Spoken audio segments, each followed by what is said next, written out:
Welcome to another stage analysis video. It's Sunday the 12th of May 2024. Lots to get through this weekend as always, breaking it up into multiple sections as always. So if you look down here, arrow down to there's a chapters feature at the bottom right of the bar, so you can skip to any section that you like. I'm starting off with this week's significant bars, many of which broke out on earnings results this week. So SG, one of those on the move, biggest volume that it's had since it IPO'd back in late 2021 there. You can see it had a stage 2 breakout attempts that failed back in mid 2023, quickly rolled over and came back in again, and then started to break back out again into stage 2 at the end of February, early March time this year.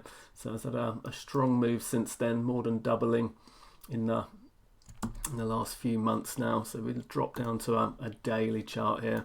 You can see since actually breaking out stage 2 level, it's already up 160 to 180% range there. So coming back to the weekly chart here, one of the things that I always highlight with a long stage 4 decline such as this, when you have a big decline, you need a lot more time in the base. So this is what we call a beginner mistake a lot of the time with stage analysis, is they'll see a big decline, and then they start to see a stock turn around and they start to see it breaking out. The 30-week moving average starts to turn back up again. The 10-week still at this point just starting to break back above the 30 weeks, so it's only a very early move compared to the length and depth of the stage 4 decline, so hence it still has a lot of overhead resistance. If I quickly put an Ichimoku cloud on this, it's a good way to visualize that. You can see at the stage 2 breakout point here, it's still underneath that resistance cloud here from the stage 4 decline. So even if you don't have ledges like this, which are a little bit more clear about where the resistance zone is, you can put the Ichimoku cloud on the weekly chart and you can give a rough idea of where that overhead time-based resistance may be. You can see the recent move back into stage 2 had started to clear it at that point. So come back onto the major weekly chart here. So we can see this on the stage analysis website now. We do have the weekly charts of a lot of the US stocks at the moment, not fully loaded with all of the NYSE and NASDAQ stock shares. There's about 3,000 or so stocks at the moment in ETFs. So you can see on here what we do have is the sector and sub-industry information and its stage analysis technical attributes results. So at the moment, rising from a 7 to a 10 at the moment, so up to the max that it can get to in terms of its stage analysis technical attributes. In terms of its group position, it's now number 1 in the group. You can see relative strength here is strong. There's a few different ways you can look at this. You can compare it to its sector, number 1 in its sector at the moment as well. You can also find it via the sub-industries bell curve, which is another way. So if we go back to the chart, you can see it's in the restaurants group, it's in the consumer discretionary group. So you can either do it through here, you can drop down and look at if I scroll this down, you can look at the sector, just look at consumer discretionary, and we can look for restaurants here. So it's in here, and then it can shows you the whole group and how that's doing at the moment. You can see where it is compared to the rest of the market. So at the moment, restaurants group is in this position in the weak zone, so in the lower half of the chart. So stronger groups are over here, so copper, silver, oil and storage and transportation, so some of those marine transportation stocks at the moment. So, and then the weaker end down here, you can see, and they're all color coded by the different groups, but you can break it up into the sectors or the groups, or you can go into the table below. So we know that was at 37%, so we drop down to 37% here. You can then see the 1 week, the 2 week, the 4 week and the 13 week change. So what we can see by this is it hasn't changed in the last week and it hasn't changed in the last 2 weeks. It's better than it was a month ago, but it's still fairly worse compared to where it was 1 quarter ago. So it's in a range at the moment in terms of the overall group. You can see these are the strong stocks within the group at the moment: Sweet Green, RSI, EAT, BH, ARMK, etc. So you can click into those and go into any of the other individual stocks. So EAT, for example, here, if you clicked into that, then it will take you through. You can see this is another leader in the group at the moment. So just come back out of that. There's one other way that you can look at this data. So we've got the new US stocks screener page, which I'm continuing to develop and been adding new features practically every day in the last week. We've now got the SATA score information broken down by the strong, neutral, and the weak. We've got the change values, so you've got the amount of relative strength, you've got the breakouts and breakdowns, and you've got the market cap filter here. But we can, in order to just get to sweet green, as we were looking at here, we're looking at consumer discretionary, and then we were looking at restaurants. So you can see the restaurants group in this way. Again, this is sitting at the top at the moment in terms of SATA score of 10, strongest Mansfield relative strength score there. So you can order these by the different columns here, which stocks have had a strong change this week, which are strongest by relative strength, biggest relative strength changes, or the SATA score here. So that's another way that you can look at that data.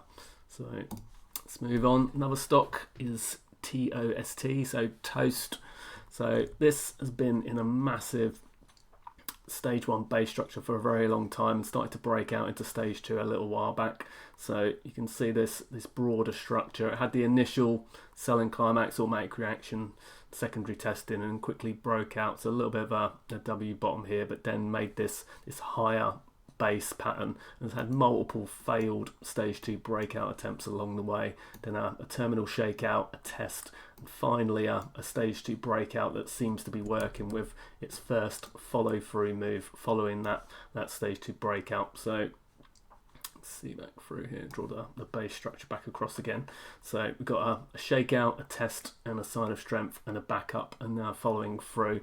So this is the first one that's managing to follow through. Some bigger volume coming in on the follow through there, as you can see, compared to the previous month or so volume when it was consolidating. So lower volume on the consolidation is a good sign. Bigger volume on the breakout moves, also what we want to see here. So moving quite well at the moment, coming out of this stage 1, big stage 1 base structure, making a stage 2 continuation break here. So look at this on the daily quickly. You can see broke out on Wednesday there, consolidated for a couple of days, volume drying up a little bit on the consolidations, fairly tight pattern for a few days there, so holding up fairly well at the moment. So be looking for this to make a continuation. CDNA, so this is another one, interesting one at the moment. So it came up in the stage analysis screener with a new breakout attempt here. So you can see it's had a few failed attempts as well. There's been a lot of stocks like this over the last year. So finally making a bit more conviction on the move. Volume doesn't look great on a weekly, but it broke out on a Friday. So I was talking to someone about this earlier on. So the earnings move was on Friday. So you generally don't want to see heavy volume before the breakout. You want it to be a little bit lighter, unless it's running into it strongly. But the volume tends to be lighter before the breakout, and we're looking for stronger volume on the breakout day and then in continuing days as it moves higher, and then contracting on any kind of pullbacks. So you can see here big volume move on the Friday, but not massive. We've had other big volume days that are much bigger, so nothing dramatic in this case. So it's still got a lot to prove, this one, but it has, in terms of where it closed in a much stronger position than it had done for a long time here. And you can see this base structure here with some of the Wyckoff characteristics. We've got a little bit of a spring attempt through here, significant bars, and a further significant bar as it starts to push back out again. So this is another one that's got a big stage 4 decline and only just started to move across. So once more, if I put a Ichimoku cloud on this, you'll see it's only just starting to clear that overhead resistance a bit. So these early breakouts still into the resistance zone. This one's the first one that's starting to get a little bit more clear.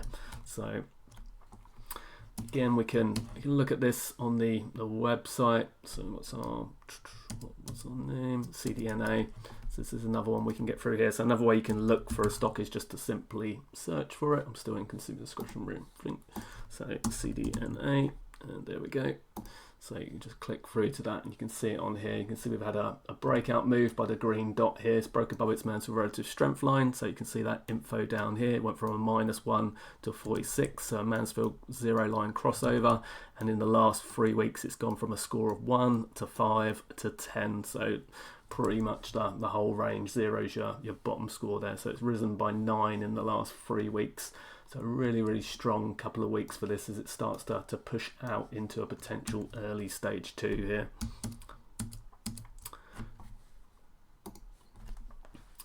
Number one of interest at the moment is ZIM. So this has been came up in the watch list a while back. I think on the 23rd of April before its earnings. I think it was in the watch list on this day, maybe. What's the thing? 23rd, yeah, it was that day as it started to move back above its 200-day moving average again, then tightened up into earnings. This was the earnings day itself, and has had a really, really strong move since the marine transportation group that it's in is currently leading at the moment, and this is one of the reasons. But there's a few stocks in the group having really strong runs at the moment. So up another, what we got here, 36% this week, as it moves higher and starts to clear some older resistance levels here. So this has been tested 3 times and make a much more significant move above that this week. So although it's had a really huge move in the last 3 weeks here, probably 80% or so, it still has got some overhead resistance to deal with here. So be looking to see how this consolidates, and this level now where it's broken above will be a line in the sand for any kind of pullbacks to look at. So that one again, interesting one with the Mansfield relative strength just starting to break above the zero line a bit more convincingly for the first time in a long time. See these other previous attempts, this early attempt here, again, as I was talking about before, stage 4 decline and a small base breakout. So relative strength still underneath the zero line at that point, which was just starting to flatten out but had been declining for a while. And again, at this point down here, it was very early attempt into old resistance, still only just around the zero line. So this one starting to get a little bit more clear, starting to see a slight change of behavior here as it moves above this older resistance.